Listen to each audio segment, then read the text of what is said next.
everyone, thanks again for tuning into Sin's Workshop. Hope you're having a wonderful day. So today we're going to be talking about Defy the Night by Bridget Kemmerer. You may be familiar with this author. She did the Curse of Dark and Lonely series. I still haven't read A Vow So Bold and Deadly yet. I know. I'll get to it.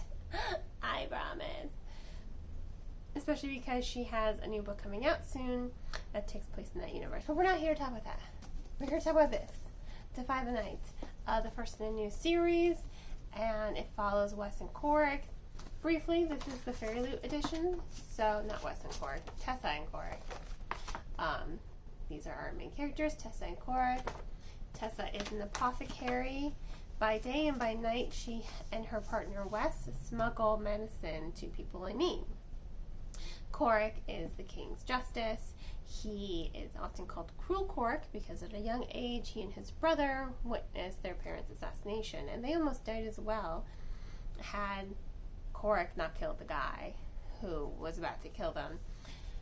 Thrust into these roles, all these characters have been dealt, they've been dealt a rough hand. Let's just be honest about this. And I think that's part of what makes this story really engaging. Look at those sprayed edges, aren't they pretty? The characters are multifaceted, they have many layers to them, and it really makes them engaging and relatable to the reader. Like Corrick, he doesn't want to be cruel. He hates that title, and he's not fond of being the king's justice either because it forces him to make a lot of harsh decisions. Now, he does these decisions because he doesn't want people to be taken advantage. Every time he executes a smuggler or imprisons a smuggler or imprisons rebels, he's doing it at the mindset of protecting the masses. And there's a sickness going around the kingdom. Their parents were beloved. Corrick and his brother, their parents, the king and queen, they were beloved by everyone. And then all of a sudden they get assassinated. This pandemic pretty much hits. People are dying left and right. And the only thing that, serves as a cure or at least staves off the, the illness side effects are moonflower petals. Unfortunately, they're only grown within 2 districts of the kingdom. You have your kingdom, you have the separate districts, and then each district is governed by a noble. This unfortunately leads to a lot of greed and corruption, but Corrick is doing what he can to sort of keep some semblance of a status quo. You have what's-his-face of Traitors Landing and Traitors Landing, and that's not its official name, but we're going to call it that because they're a bunch of douches. What's his name? This is what I like about this book. You have your list of characters right here, basically. Bernard Montague. Oh wait, no, that's the father. And he's the one who assassinated the king and queen. His kingdom, his province, region, whatever you want to call it, is one of the ones that grows the moonflower because it can't be grown everywhere. It's a very delicate flower. And his son, who's, the new consul of this area, he just wants money. He doesn't care. He wants to punish the king and his brother. He wants, Corrick and his brother, he wants to, take advantage of the situation. He's not a great guy. And to the people, to the realm, it's just like the medicine is rationed per district. If you have more money, of course you can buy more. So those with means do exploit that.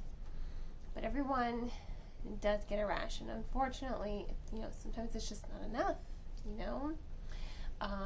Sometimes though a sickness can kill you within a span of a few hours. Sometimes it lingers, it's very unpredictable. And those are always the worst kinds of illnesses. And so everyone just blames the, Corrick and his brother, the king, because it's just like, well, why aren't you guys doing anything? it's all about perception in this book. Cork perceives his actions as cruel. He knows they're cruel, but he's perceiving them as, well, you know what, I'm trying to do it to benefit everyone, right? The people of the kingdom just see the cruelty. They see them as not doing enough. Punishing people who aren't really doing anything other than giving medicine. Just like, no, in Cork's opinion, it's just like they are taking advantage of you guys. I don't want people to be taking advantage because they are also limiting resources. So it's all about perception. It's all about like, they have a point, they have a point. How about you guys just like sit down and talk about it so that you can see everyone's points? Because of course the people of, in the wilds and, your average Joe, they're not going to know the intricacies that go into politics, all the greed and corruption that happens. They don't know of all of it. They don't know that the new consul is taking advantage of this and this and this. They have no idea. And even Tessa has no idea. So when Tessa breaks into the palace under the guise, she thinks she's going to assassin the king, and she, comes to terms like, I can't assassin the king. I'm not a killer. Her and Cork have to team up together to kind of find a balance. He is seeing things from her perspective. She's learning that not everything is as it seems, and seeing things from his perspective. And I like that. I like the intricacies that go into that. I do think it lends itself to really good characterization and good, strong character development and character dynamics. I mean, you really become invested in the relationship of these two characters as it grows and explores and deepens. And it's not like it's easy. Like, there are a lot of complications. Again, those politics, those make everything more complicated. The sickness makes things more complicated. The growing unrest and rebellion, it's making things more complicated. So it's not just, it starts off like, hey, we're stealing medicine from the rich to give to the poor. And on some level, they're kind of still doing that. But it really is more than just your average Robin Hood-esque story. But I like the Robin Hood edge, I that's part of what drew me to it. Also, this whole, we're going to be rebels. We're going to be rebellion. That whole, the tagline right here, spark of rebellion is all it takes to, and then defy the night. So I thought that was really cool. I'm like, ooh, rebellion. And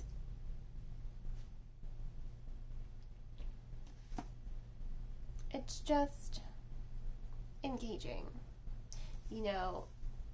The complexities, the layers of depth to that, I think is what makes the story really, really good, because it keeps the tension rising, it keeps the pace moving, it keeps the momentum going, and you're seeing it unveil before your eyes. Like, there's twists and turns and corruption, and I've said that already. All that corruption, all that greed, it doesn't just vanish. It becomes something more.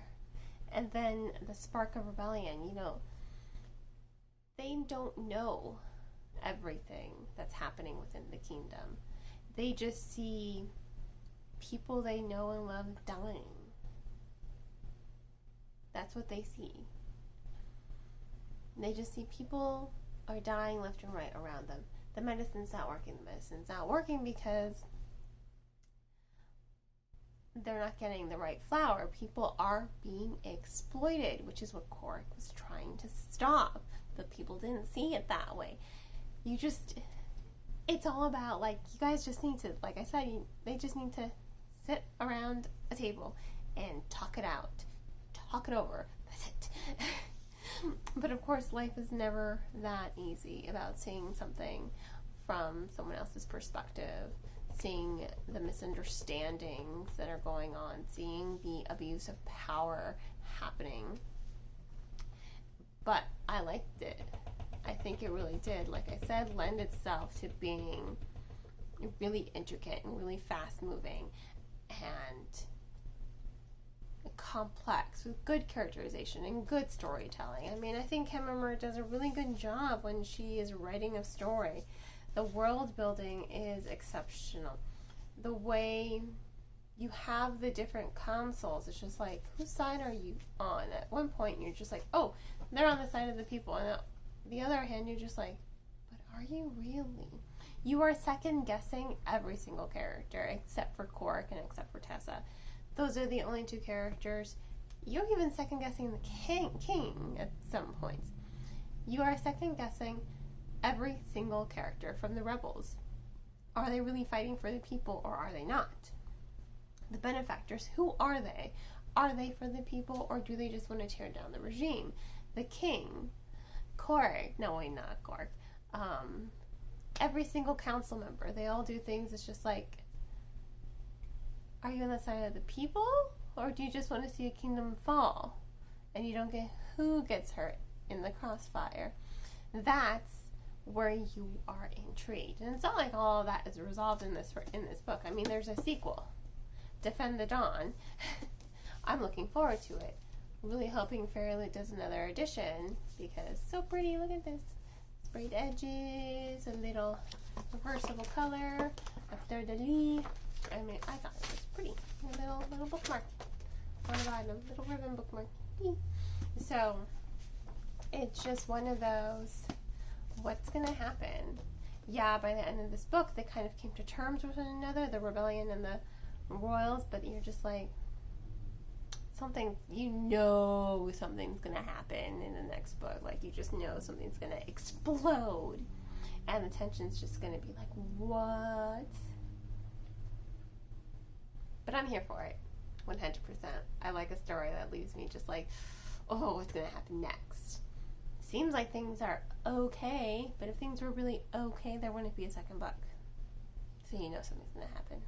You know shit is going to hit the fan. I mean, shit pretty much hit the fan at the end of this book, and you were just like, how are they going to get out of this one? Miraculously, they did. But I think as fast-paced and tension-driven as this book was, I think the second one is going to be even more fast-paced and tension-driven because Kim really does a good job with her rising tension. Again, her characterization, character dynamics. From the beginning, you understand who these characters are and you become invested in them because of what's going on in their world. You want to be on their side. You want to root for them. You want to root for the good guys, obviously. But they are charismatic. They do come off as relatable. They do come off as down to earth, grounded.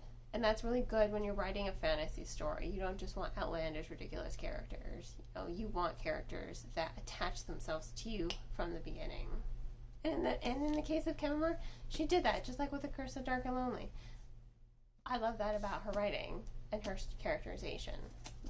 And so, if you want to read Defy the Night, I'm going to go ahead and give it 4 out of 5 stars. Please remember to just support the author by, purchasing from your local bookseller or online book retailer. I just ask that you support your bookstores versus purchasing it off of Amazon. If you can't purchase it, check it out from your local library, get an ebook from your local library, and then leave a review. Also, if you just go to the bookstore and you take a picture with the book, you're like, woo, look what I got. I'm sure authors love that shit. You see, they reshare that shit. Because that's you helping an author promote their work. So if you like the book, do something like this. And just spread the word. Writing a review, sharing it on Instagram, TikTok, Twitter, whatever floats your boat. That's the best thing you can do for an author.